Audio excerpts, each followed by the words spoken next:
Hello everyone, welcome back to my channel concept of physics by Anurag sir. आज का explanation है Bohr drawbacks of Bohr atomic model. Last lecture में आप Bohr model को study किया था, तो बोहर मॉडल का मेन कॉन्सेप्ट क्या था, उसका जनरल फीचर आपको बता दें। इसके बाद आपको बताते हैं बोहर परमाणु में दोष क्या थे, उसके ड्रॉबैक्स क्या है, drawback of Bohr atomic model. तो सबसे पहले बोहर मॉडल की जनरल थ्योरी आप समझ लें, क्योंकि प्रीवियस लेक्चर आप देखेंगे तो डिटेल्ड आपको वीडियो इसका मिलेगा। तो चैनल को आप लाइक एंड सब्सक्राइब जरूर करें, और डिस्क्रिप्शन बॉक्स में आपको मिल जाएंगे इसमें लिंक वीडियो। इस जो भी ये लेक्चर है इसके डिस्क्रिप्शन बॉक्स में आप जाएंगे तो वहाँ Bohr atomic model, Thompson model, Rutherford model और ग्रेगर मार्टन एक्सपेरिमेंट जो किया था अल्फा पार्टिकल प्रकीर्णन का, अल्फा पार्टिकल स्कैटरिंग जो हुई थी, तो ये सभी लेक्चर आपको इस वीडियो के डिस्क्रिप्शन बॉक्स में मिलेंगे। तो प्लीज़ चैनल को लाइक एंड सब्सक्राइब जरूर करें। आते हैं अपने टॉपिक पे। बोहर परमाणु मॉडल के दोष क्या है, तो पहले तो बोहर मॉडल की एक जनरल थ्योरी आपके दिमाग में आ जाए, इसके बाद आपको इसके ड्रॉबैक को डिफाइन करेंगे। क्या था बोहर एटॉमिक मॉडल में जो ये वैलिड है, सबसे पहली चीज फर्स्ट पॉइंट ये है कि Bohr atomic model single electron atom के लिए वैलिड है। Like helium plus hydrogen like atom आप समझ सकते हैं, जिसमें एक इलेक्ट्रॉन हो, ऐसे एटम के लिए ही वैलिड है। हीलियम प्लस, लिथियम प्लस 2, ठीक है, Na+2, तो वहाँ के लिए यहाँ पे वैलिड है। तो वो थ्योरी आपको समझ लेना चाहिए कि एक न्यूक्लियस है और न्यूक्लियस के किसी ऑर्बिट में इलेक्ट्रॉन है। तो फर्स्ट टॉपिक में ये था कि जो इलेक्ट्रॉन, कोई भी इलेक्ट्रॉन इस न्यूक्लियस के चारों ओर क्या करता है, सर्कुलेट कर रहा है, सर्कुलेशन है, सर्कुलर मोशन है इसकी। तो ये अपनी ऑर्बिट में क्या करता है, एनर्जी का रेडिएशन नहीं करता है। जो इसकी परमिटेड ऑर्बिट है जिसमें ये स्टेबल रह सकता है, यहाँ पे ये क्या है, एक इलेक्ट्रॉन है और ये स्टेबल इलेक्ट्रॉन है। ये इसकी सर्टेन कक्षा है, स्टेबल इलेक्ट्रॉन, मतलब इसको हम बोल सकते हैं स्टेबल ऑर्बिट। इस जगह में जो इलेक्ट्रॉन है इस स्टेबल ऑर्बिट में without emitting radiation, without emitting radiation, without emitting radiation, ये अपनी जो इसकी स्टेबल ऑर्बिट है, उस ऑर्बिट में जब इलेक्ट्रॉन रोटेट करता है न्यूक्लियस के चारों ओर, तो ये अपनी कक्षा में ऊर्जा का उत्सर्जन नहीं करता। तो फर्स्ट इसकी जो टॉपिक था, फर्स्ट पॉइंट बोहर पोस्टुलेट का फर्स्ट पॉइंट था, वो ये था कि इलेक्ट्रॉन अपनी कक्षा में रोटेट करता है, लेकिन उस कक्षा में जो इसकी सर्टेन है, निश्चित जो कक्षा है इसकी जिसमें इलेक्ट्रॉन ये रहता है, उस कक्षा में एनर्जी का रेडिएशन नहीं करता, ऊर्जा का उत्सर्जन नहीं करता। पहली चीज तो ये बताई थी बोहर ने। इसके बाद सेकंड में उन्होंने सेकंड पोस्टुलेट में ये बताया कि अगर इलेक्ट्रॉन का मास m है, सपोज दैट ये इलेक्ट्रॉन है, इसकी न्यूक्लियस से डिस्टेंस, न्यूक्लियस पे चार्ज कितना होता है, Z हो गया एटॉमिक नंबर, और यहां से अगर इसकी डिस्टेंस r है और इसका द्रव्यमान जो मास है, इसका मास अगर कैपिटल M है और ये v वेलोसिटी से मूव कर रहा है, इसकी वेलोसिटी कितनी है, v वेलोसिटी से इस कक्षा में रोटेट कर रहा है, ऑर्बिटल वेलोसिटी इसकी क्या है, v। तो इस इलेक्ट्रॉन के लिए इसका magnitude of angular momentum, angular momentum होता क्या है, किसी भी इलेक्ट्रॉन का अगर आपको एंगुलर मोमेंटम कैलकुलेट करना है, एंगुलर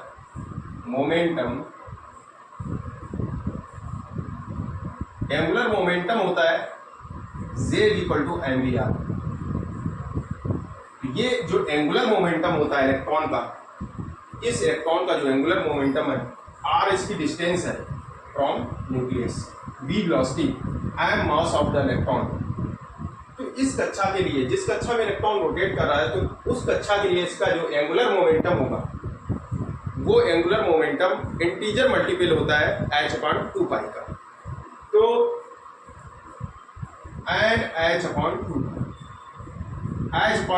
का पूर्ण गुणज होता है, जहां n क्या है, प्रिंसिपल नंबर, और इस एन की जो वैल्यू होती है 1 2 3 डॉट डॉट, मतलब फ्रैक्शनल पार्ट में नहीं होती, ये कंप्लीट वैल्यू होती है, 1 में होगी या 2 में होगी या 3 में डॉट डॉट।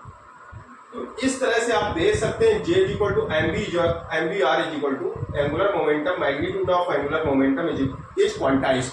सेकंड पोस्टुलेट था magnitude of angular momentum of electron is quantized. तो क्वांटीकृत होता है, क्वांटीकरण आपने पढ़ा होगा Q equal to N E से, जब आप इलेक्ट्रोस्टैटिक पढ़ते होंगे तो वहां पे चार्ज का क्वांटाइजेशन बताया जाता था, तो Q equal to N e बताया गया था वहां पे। तो चार्ज क्वांटाइजेशन क्या होता है कि जो इलेक्ट्रॉन पे चार्ज कितना होता है 1.6 इंटू 10⁻⁻19 कूलम, ये किसी भी इलेक्ट्रॉन का मिनिमम चार्ज है। तो ये मिनिमम चार्ज होता है E equal to 1.6 into 10⁻⁻19 coulomb, ये मिनिमम चार्ज। इसको हम E/2 के फॉर्म में नहीं लिख सकते, E/2 ये गलत, रॉन्ग हो जाए। E/3 में नहीं लिख सकते, इसकी वैल्यू ये भी गलत है। हम किस में लिख सकते हैं, E में, 2E, 3E। तो Q equal to N E से इस तरह से चार्ज हमारा क्वांटाइज होता है इस फॉर्म में। तो जैसे आपका h/2π इंटीजर मल्टीपल होता है, उसी तरह से चार्ज का भी होता है। एन भी यहाँ पे इंटीजर था, ठीक है। तो वहां पे आपने चार्ज लिया था, प्लस माइनस करके आपने लिया था। इलेक्ट्रॉन के लिए माइनस होता था, प्लस प्रोटॉन के लिए। अगर इसमें इलेक्ट्रॉन का चार्ज लिखते हैं तो ये प्लस माइनस एन ही होता है, इलेक्ट्रॉन के लिए माइनस ले लेते हैं और प्रोटॉन के लिए यही प्लस होगा। तो ये क्वांटाइजेशन होता है। आप समझ गए होंगे, इस थ्योरी को आपने पढ़ रखा होगा, इसलिए हमने इसको कोरिलेट कराया इस थ्योरी को यहाँ पे। तो J equal to M B are is equal to NH/2π। जो एंगुलर मोमेंटम होता है किसी भी इलेक्ट्रॉन का, वो H/2π का पूर्ण गुणा होता है, मतलब क्वांटाइज्ड होती क्वांटिटी। सेकंड, थर्ड पॉइंट क्या था? थर्ड पॉइंट इसका था कि अगर कोई भी इलेक्ट्रॉन अपनी ऑर्बिट में एनर्जी का रेडिएशन नहीं करता है, लेकिन अगर इलेक्ट्रॉन अपनी जो ये इसकी एक कक्षा है जिसमें ये रोटेट कर रहा है और इसकी ये आउटर ऑर्बिट, ये इनर ऑर्बिट, ये आउटर, तो डिफरेंट कक्षाओं में इलेक्ट्रॉन होंगे। अगर कोई इलेक्ट्रॉन, ये कक्षा की एनर्जी हमने मान लिया सपोज दैट E1 और इस कक्षा की एनर्जी है E2, यहाँ पे कोई इलेक्ट्रॉन होगा और इस जगह पे इलेक्ट्रॉन होगा। तो कोई भी इलेक्ट्रॉन, जैसे ये एनर्जी लेवल है E1 और अपर स्टेट एनर्जी लेवल E2, मतलब इसकी एनर्जी मैक्सिमम है, इसको हम बोलते हैं एक्साइटेड स्टेट, एक्साइटेड स्टेट, और बोल सकते हैं उच्च ऊर्जा स्तर।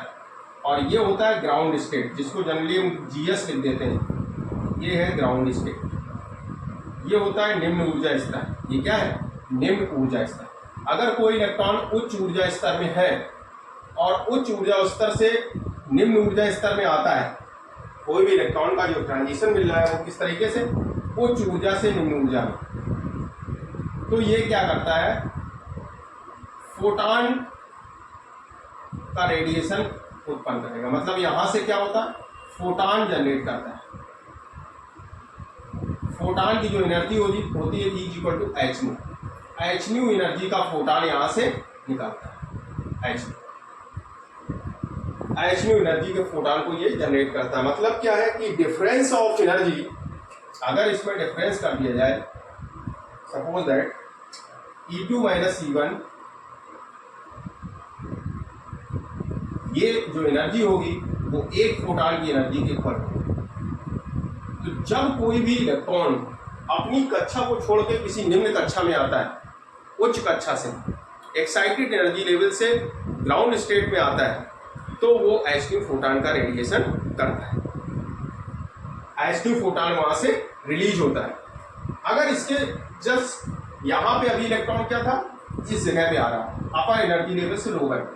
लेकिन अगर कोई इलेक्ट्रॉन लोअर एनर्जी लेवल से अपर एनर्जी लेवल में जाए, मतलब ground state to excited state जाए, तो ग्राउंड स्टेट से जब एक्साइटेड स्टेट में इलेक्ट्रॉन जाएगा, उस समय क्या होगा, वहां पे क्या होगा, फोटॉन एनर्जी जो होगी वो रिलीज नहीं करेगा, वहां पे गेन करेगा। ग्राउंड स्टेट में अगर कोई भी इलेक्ट्रॉन है, ये इसकी E1 एनर्जी लेवल और ये E2 एनर्जी लेवल है, ये ग्राउंड स्टेट है, इसको GS बोलेंगे, और एक्साइटेड स्टेट को ES। तो अगर कोई इलेक्ट्रॉन ग्राउंड स्टेट में है तो ये एक्साइटेड स्टेट में तब जाएगा जब ये H2 फोटॉन को एब्जॉर्ब करेगा। इसको H2 फोटॉन एनर्जी को एब्जॉर्ब करने के बाद में यहाँ एब्जॉर्प्शन होगा। तो ये जब H2 फोटॉन को एब्जॉर्ब करेगा तो ये ग्राउंड स्टेट से एक्साइटेड स्टेट में चला जाएगा, ground state to excited state. तो ये थर्ड पास्टुलेट बोहर का था। बोहर फर्स्ट पास्टुलेट में ये था कि कोई भी इलेक्ट्रॉन अपनी ऑर्बिट में रहेगा तब वो एनर्जी का रेडिएशन नहीं करता है। सेकेंड पास्टुलेट में था कि इलेक्ट्रॉन का एंगुलर मोमेंटम है वो NH.2 पाई के इक्वल होता है। थर्ड पास्टुलेट में ये कहा गया था कि इलेक्ट्रॉन अगर हमारा ground state to excited state में जा रहा है तो H फोटॉन को एब्जॉर्ब करेगा, और एक्साइटेड स्टेट से ग्राउंड स्टेट में आ रहा है तो H फोटॉन को रिलीज करेगा। अभी तक आपने इतना पढ़ा है, जिसको आप लिंक में हम वीडियो देंगे वहां पे आप उसको फिर से वॉच कर सकते हैं। तो प्लीज बात जरूर करें, इसके बाद आपको ड्रॉबैक्स अच्छे से समझ में आएंगे। तो हम रिटर्न करते हैं बोहर एटॉमिक मॉडल के ड्रॉबैक्स क्या है, इस पे आते हैं drawbacks of Bohr atomic model. Atomic model के क्या दोस्त है? तो सबसे पहले it is valid only for one electron atom. किसी एक इलेक्ट्रॉन एटम के लिए वैलिड है। जो एकल इलेक्ट्रॉन एटम है, जितने भी एकल परमाणु होते हैं उनके लिए बोहर मॉडल वैलिड है। इस बात को आप बहुत ध्यान से सुने। एकल इलेक्ट्रॉन वाले जितने भी सिंगल इलेक्ट्रॉन एटम है उसी के लिए वैलिड है, लाइक हाइड्रोजन, He+2, और यहाँ पे Na+1 और लिथियम+2, इनके लिए ही वैलिड है। ठीक है, तो सिंगल इलेक्ट्रॉन एटम के लिए केवल वैलिड है बोहर का मॉडल। तो आप इस स्टेप को आप नोट कर सकते हैं। यहाँ He+1 है,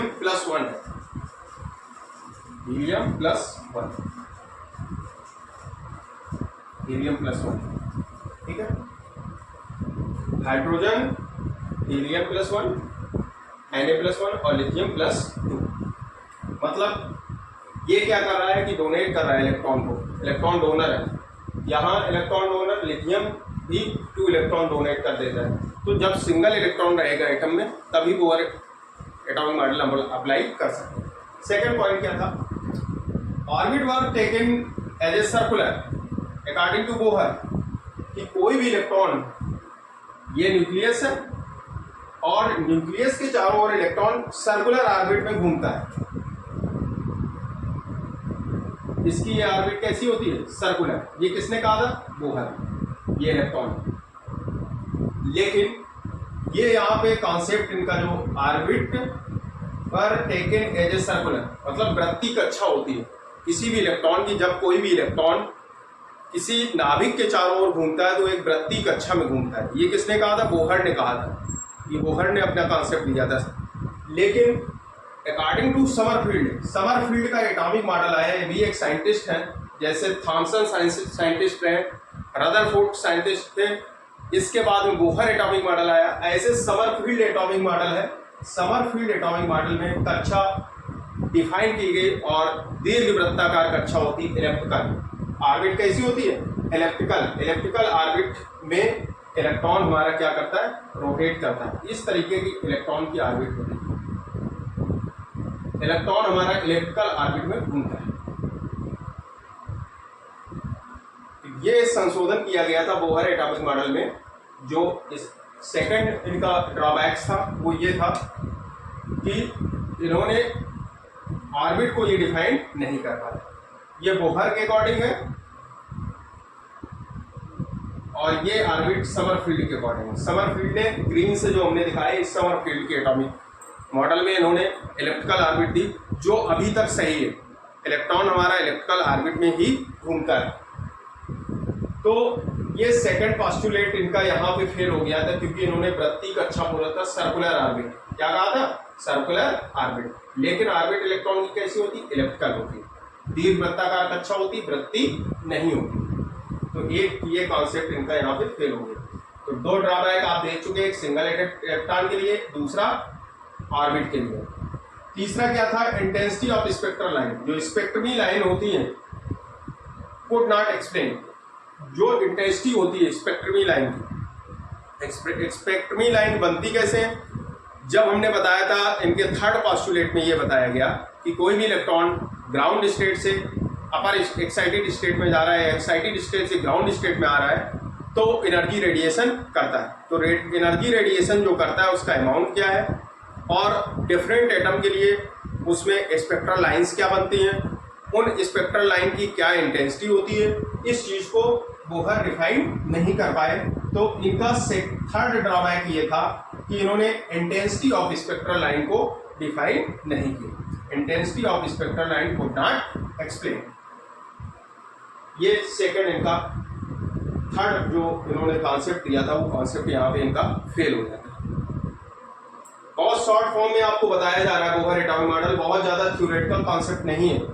आप समझ सकते हैं तो बहुत अच्छे से आप समझ सकते हैं, बिल्कुल पॉइंट टू पॉइंट आपको बोहर एटॉमिक मॉडल के ड्रॉबैक। नहीं तो आप थ्योरेटिकल कॉन्सेप्ट जाए जितने पढ़ेंगे और फिर भी आप जो इम्पोर्टेंट पॉइंट है उसको भूल जाएंगे।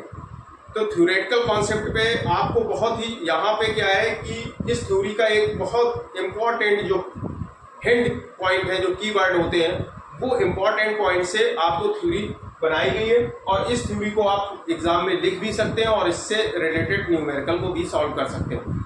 अगर बहुत ज़्यादा आपने कॉन्सेप्ट पढ़ रखा है और उसमें आप ड्रॉबैक का एक इम्पॉर्टेंट पॉइंट नहीं निकाल पा रहे तब भी बेकार है। तो यहाँ पे आपको बहुत ही कीवर्ड टाइप के दिए गए हैं और बहुत ही शॉर्ट फॉर्म में आपको समझाया गया है। तो थर्ड में उन्होंने बताया था कि जो स्पेक्ट्रल लाइन्स होती हैं, स्पेक्ट्रमी लाइन होती हैं, उनकी इंटेंसिटी, उनकी तीव्रता को, स्पेक्ट्रमी लाइन की तीव्रता को नहीं समझा पाए बोहर। तो बोहर का ये ड्रॉबैक रहा थर्ड। फोर्थ ड्रॉबैक ये था, ये बहुत ही इंपॉर्टेंट है, nucleus was taken as a stationary but it also rotates on its on axis. कोई भी एटम है उसका न्यूक्लियस है वो स्थिर नहीं है, नाभिक स्थिर नहीं होता है। लेकिन इन्होंने कहा नाभिक स्थिर होता है, इलेक्ट्रॉन उसके चारों ओर चक्कर लगाता है, ये बोहर ने दिया था।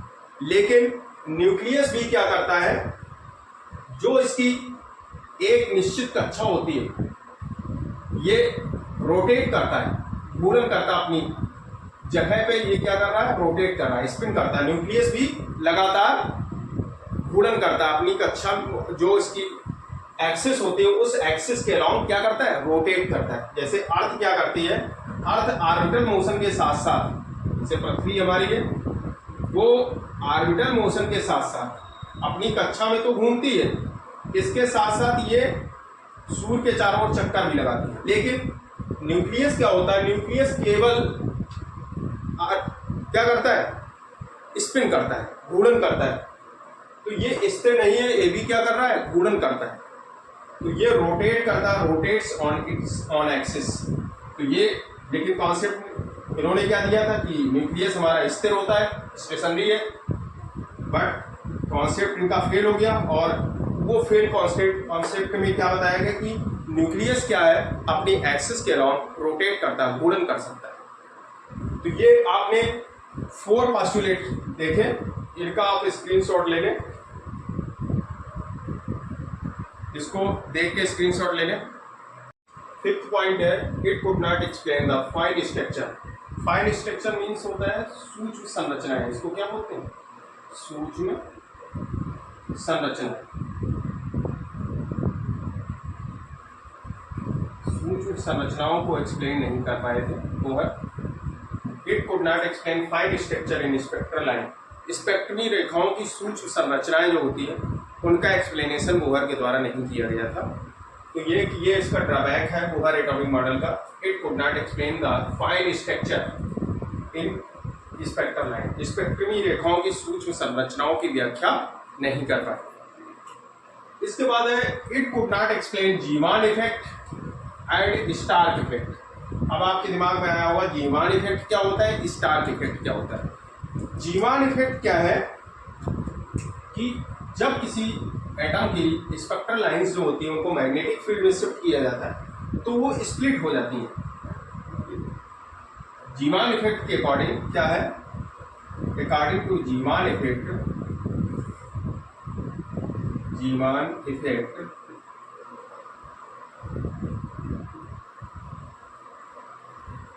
इसमें क्या होता है, स्प्लिटिंग, स्प्लिट मीन्स होता अलग अलग होना, splitting up of spectral line, spectral line in magnetic field, in magnetic field, इसको बोलते हैं जीवान इफेक्ट। जीवान इफेक्ट के अकॉर्डिंग क्या है कि कोई भी स्पेक्ट्रल लाइंस जो होती हैं अगर उनको मैग्नेटिक फील्ड में रखा जाता है तो वो स्प्लिट कर जाती हैं। स्प्लिट मीन्स 2 और 4 कंपोनेंट में डिवाइड हो जाती है। जैसे ये है एक स्पेक्ट्रल लाइंस, अगर इसको मैग्नेटिक फील्ड में रखा जाए तो ये 2 भागों में डिवाइड हो जाती है, स्प्लिट कर जाती है। 2, 3, 4 कंपोनेंट में, जैसे 2 कंपोनेंट में डिवाइड हो गई तो ये यहाँ पे मैग्नेटिक फील्ड B = 0 है और इस जगह पे ये प्रेजेंस ऑफ मैग्नेटिक फील्ड है, यहाँ B प्रेजेंट है। जब B प्रेजेंट होता है तो ये 2 कंपोनेंट में डिवाइड, स्प्लिट कर जाती है। यही एक स्पेक्ट्रल लाइन जो सिंगल स्पेक्ट्रल लाइन थी, ये क्या हुई, जब मैग्नेटिक फील्ड 0 थी और जैसे मैग्नेटिक फील्ड में रखा गया तो ये स्प्लिट कर गई, डिफरेंट कंपोनेंट में डिवाइड हो गई। तो इसी को स्प्लिटिंग, अलग अलग स्पेक्ट्रल लाइंस, जो एक स्पेक्ट्रल लाइंस थी मैग्नेटिक फील्ड में, ये क्या होगी, स्प्लिट हो गई, अलग अलग हो गई। तो अलग अलग स्पेक्ट्रल लाइंस सब मिले गई। तो इस चीज की व्याख्या जीवान इफेक्ट को बोहर एटॉमिक मॉडल में एक्सप्लेन नहीं किया जा सका, ठीक है। तो जीवान इफेक्ट यहाँ पे एक्सप्लेनेशन नहीं कर पाए बोहर। स्टार्क इफेक्ट क्या है, अकॉर्डिंग टू स्टार्क इफेक्ट, जिस तरह से electric field lines, magnetic field lines, magnetic field में ये स्पेक्ट्रल लाइन स्प्लिट हो गई, उसी तरह से splitting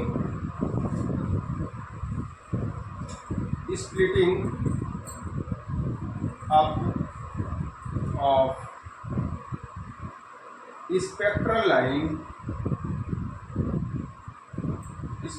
line in electric field,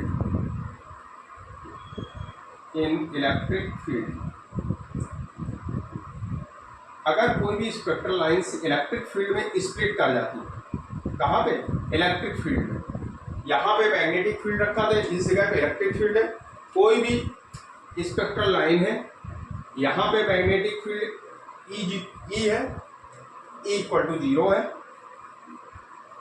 electric field यहाँ पे 0, ये इलेक्ट्रिक फील्ड है। तो स्पेक्ट्रल लाइन सिंगल लाइन मिल जाएगी, ठीक। जो स्पेक्ट्रमी रेखा है वो एक सिंगल लाइन में, ये एक सिंगल लाइन। लेकिन जैसे ही इसको हमने इलेक्ट्रिक फील्ड में रखा जाके तो ये स्प्लिट कर गई। स्प्लिट मीन्स हो गया ये डिफरेंट कंपोनेंट में डिवाइड हो गई, ये स्प्लिटिंग हो गई, अलग अलग हो गई। ये in presence of electric field, जब इलेक्ट्रिक फील्ड क्या होगी, प्रेजेंस हो, in presence of electric field के प्रेजेंट में ये स्प्लिट कर गए component. Splitting of energy level in या spectral lines in electric field, it is known as Stark effect. Splitting of spectral lines in magnetic field, it is known as Zeeman effect. तो Zeeman effect और Stark effect की आपके सामने definition भी आपके सामने आ गई। तो इन दोनों कंपोनेंट को, जीवान इफेक्ट और स्टार्क इफेक्ट को, बोहर एटॉमिक मॉडल में एक्सप्लेन नहीं किया जा सका। जनरल आप थोड़ा सा दिमाग लगाएं कि कोई भी एक एनर्जी लेवल है, ये जैसे कोई एनर्जी लेवल है और ये लेवल मैग्नेटिक फील्ड में क्या है, सिंगल लाइन दे रहे हैं, सॉरी मैग्नेटिक फील्ड के एब्सेंट में एक सिंगल लाइन। जब इसको हम किसी मैग्नेटिक फील्ड में इस लाइन को रख रहे हैं तो ये लाइन क्या हुई, 2 कंपोनेंट में, यही सिंगल लाइन हमारी डिवाइड हो गई 2 कंपोनेंट में, 2 कंपोनेंट में डिवाइड हो गई इन प्रेजेंस ऑफ मैग्नेटिक फील्ड। तो मैग्नेटिक फील्ड के प्रेजेंस में ये 2 कंपोनेंट में डिवाइड हो रही, यही एक सिंगल लाइन। टू कंपोनेंट में डिवाइड, 2 और 3 मैनी कंपोनेंट, बस मैग्नेटिक फील्ड का प्रेजेंस होना चाहिए, तो इसको बोलते हैं जीवान इफेक्ट। अगर यही कंडीशन सेम इलेक्ट्रिक फील्ड के प्रेजेंस में मिलती है तो उसको बोलते हैं स्टार्क इफेक्ट। तो जीवान इफेक्ट स्टार्क इफेक्ट को ये एक्सप्लेन नहीं कर पाए, कुड नॉट एक्सप्लेन, यहाँ लिख देना, could not explain, it could not explain Zeeman effect and Stark effect. ये जीवान इफेक्ट और स्टार्क इफेक्ट को डिफाइन नहीं, कुड नॉट एक्सप्लेन लिखना है यहाँ पे, ठीक है। तो इसका आप स्क्रीनशॉट ले सकते हैं। 7 एंड लास्ट पॉइंट है, it could explain the doublet in spectrum of atom like sodium. Sodium doublet को एक्सप्लेन नहीं कर पाए। जब सोडियम एटम के स्पेक्ट्रम को शिफ्ट किया गया किसी मैग्नेटिक फील्ड या इलेक्ट्रिक फील्ड में, तो वो डबलेट मतलब 2 स्पेक्ट्रल लाइन में डिवाइड हो गया। एक स्पेक्ट्रम की जो इंटेंसिटी थी वो 5890 एंगस्ट्रॉम, और दूसरा जो इसकी वेवलेंथ फर्स्ट की है वो 5890 5890 और सेकंड की थी 5896 एंगस्ट्रॉम। ये 2 वेवलेंथ मिली स्पेक्ट्रल लाइन में, जो सोडियम की स्पेक्ट्रल लाइन थी, ये डिवाइड हो गई। अब कुछ ऐसे, इस मॉडल के अनुसार कुछ ऐसे परमाणु होते हैं लाइक सोडियम की तरह, जिसमें जो स्पेक्ट्रल लाइन की वेवलेंथ है वो अलग अलग है। एक ही एटम की 2 तरह की स्पेक्ट्रल लाइन मिल रही है, जिनकी वेवलेंथ एक की 5890, दूसरी की 5896 एंगस्ट्रॉम है। के स्पेक्ट्रम प्राप्त 2 रेखाओं की व्याख्या, क्योंकि एक ही स्पेक्ट्रम में, एक ही परमाणु में 2 रेखाएं प्राप्त हो रही, स्पेक्ट्रम में प्राप्त 2 रेखाओं, डबलेट, 2 रेखाएं क्या है, डबलेट की व्याख्या नहीं की जा सकी। किस मॉडल के अकॉर्डिंग, बोहर एटॉमिक मॉडल के अकॉर्डिंग। सोडियम में 2 तरह के डबलेट होते हैं, सोडियम डबलेट, आपकी पॉइंट आपका ये है सोडियम डबलेट। सोडियम की 2 रेखाएं जिनकी इंटेंसिटी एक है 5890 और दूसरी 5896, 2 तरह के स्पेक्ट्रम मिले जिनकी वेवलेंथ दी गई है। तो 2 स्पेक्ट्रम की व्याख्या जब बोहर से पूछा गया कि सोडियम एटम में तो एक सिंगल स्पेक्ट्रल लाइन 2 तरह की वेवलेंथ दे रही है, तो इसको बोहर ने डिफाइन नहीं कर पाए। तो ये आप 7 तरह के ड्रॉबैक बोहर एटॉमिक मॉडल में आपने देखे अभी तक, आपको बहुत अच्छे से समझ गए होंगे। आपको इसको रिवाइज करने के लिए सबसे अच्छा तरीका है कि आप इसको अच्छे से पढ़ लें। इसके बाद जब आप आराम से लेट जाएं तो एक एक पॉइंट को आप जरूर सोचा करें, एक एक पॉइंट को मेमोरी में रखें। जब आप उसको रिवाइज करेंगे बिना किताब के रिवीजन जरूर करें। किताब से एक बार रिवीजन तो आप कर लेते हैं, बुक छोड़ दें, अपने मन में सोचें। और जब इस तरीके की आप प्रक्रिया अपनाएंगे, क्योंकि आप फिजिक्स के स्टूडेंट हैं, तो फिजिक्स में क्या होता है, जब किसी चीज़ को बहुत ज़्यादा थिंक किया जाता है, बहुत सोचते हैं, तो वो एक ऐसी एनर्जी लेके आपके शरीर के अंदर, आपके ब्रेन में आती है, एक ऐसी इलेक्ट्रोमैग्नेटिक रेडिएशन होता है वो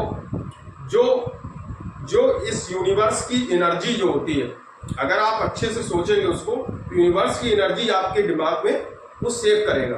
तो जो भी आप थ्योरी को अच्छे से समझ रहे हैं, तो उसको एक बार बुक रखने के बाद आप पढ़ लें अच्छे से, उसको 10 बार पढ़ें, लेकिन बुक रखने के बाद उसको एक बार मेमोरी में आप जरूर थोड़े से मनन करें उसको कि है क्या, सोचें उसके विषय में।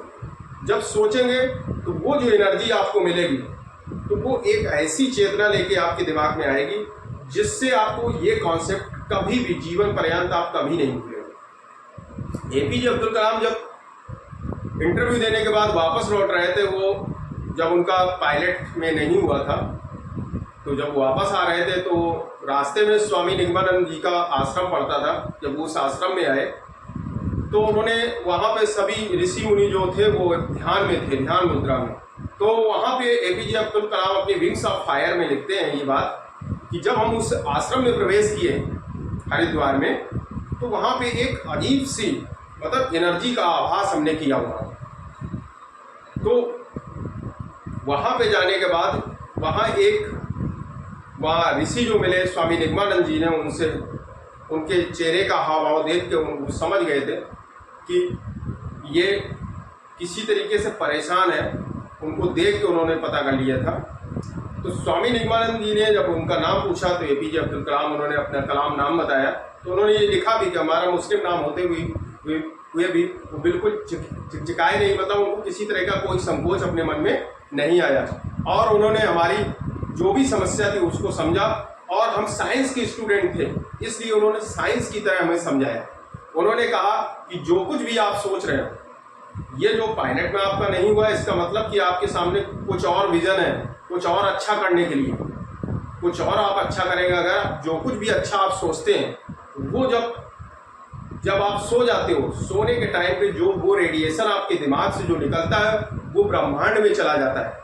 जब आप सुबह आप जगोगे, जब आपका चिंतन अच्छा रहेगा और जीवन पर्यंत अच्छा चिंतन आप रखोगे, तो यही जो इलेक्ट्रोमैग्नेटिक रेडिएशन जो ब्रह्मांड में जा गया है, वो इलेक्ट्रोमैग्नेटिक रेडिएशन वापस आपके जब दिमाग में, जब आप सुबह जगते हो तरोताजा होके, तो वही रेडिएशन जो आता है वो एक एनर्जी का फॉर्म होता है।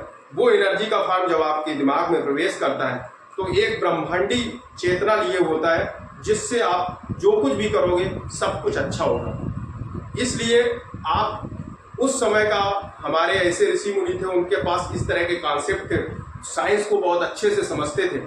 तो आप उस चीज़ को जरूर ध्यान दें, मेमोरी में जो कुछ भी आपने सेव किया है उसको बहुत अच्छे से मेमोराइज बहुत करें। मतलब क्या है कि जो कुछ कॉन्सेप्ट आप पढ़ें उसको एक बार मनन जरूर करें। मनन करेंगे आपको फिजिक्स में कोई प्रॉब्लम नहीं आएगी, तो सोचें जरूर। आई होप आपको बोहर एटॉमिक मॉडल के जो ड्रॉबैक हैं वो समझ में आए होंगे। प्लीज़ चैनल को लाइक एंड सब्सक्राइब करें और बेल आइकन को प्रेस करें। Thank you.